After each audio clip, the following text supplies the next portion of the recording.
to explain you briefly how you can comment the different historical sources. During this year, we are going to practice to comment text, but also images and maps. Knowing how to extract the most information we can and then relate it to what we know is essential when we are studying history. So if we analyze a historical source,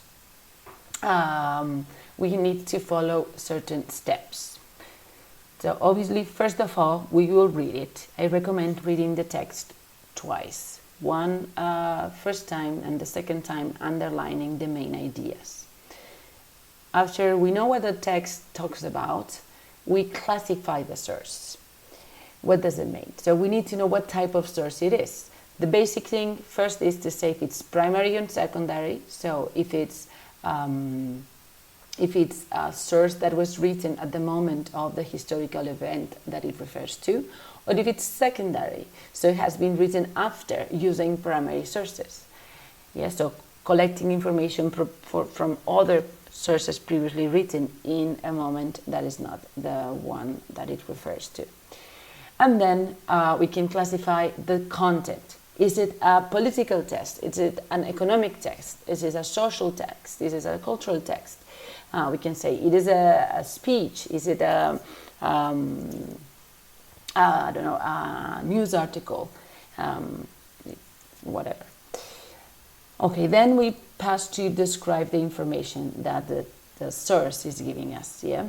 So if we know who the author was, we should refer to the author and explain what we know about it, about this person.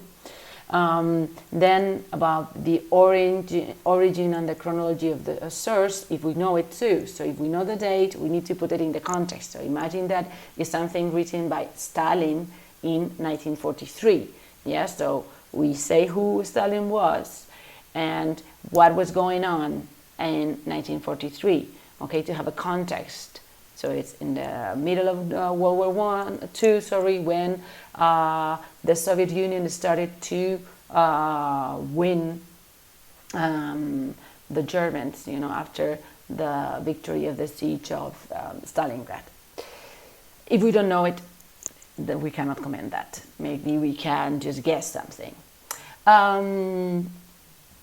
So at this moment, it's interesting to try to extract any information in the text that refers to facts, historical events, people, social groups, institutions. So what things are mentioned that could give us more information, and we can comment it. It makes reference to so the siege of Stalingrad. So the siege of Stalingrad took place in blah, blah, blah, blah, blah. And then we explain the information that we have, the main ideas that we extract. Usually there is a main idea and then some secondary ideas, so you comment them using your own words. Your own words. This is very important. If possible, and usually you should be able to explain what caused what is explained in the text and what were the consequences of that. Yeah, very important, the causes and the consequences. And then we evaluate it. Yeah, we mention why you consider it's important as a historical source. Okay, what vision does it give us? If you think that is a subjective. So if the vision of the text is subjective or is objective, and if you think it's reliable or not, if you can trust it as a source or not. You don't have to give your opinion in a historical analysis, okay? Not your personal opinion. You try to be objective and you try to see if that source was objective or unreliable or not. And briefly, in the case of historical maps, we need to, we have different types of maps, political historical maps, for example, of a certain moment or of a war and its movements, etc. Our economic historical map that shows, for example, the production of something trade routes, demographic maps, cultural maps.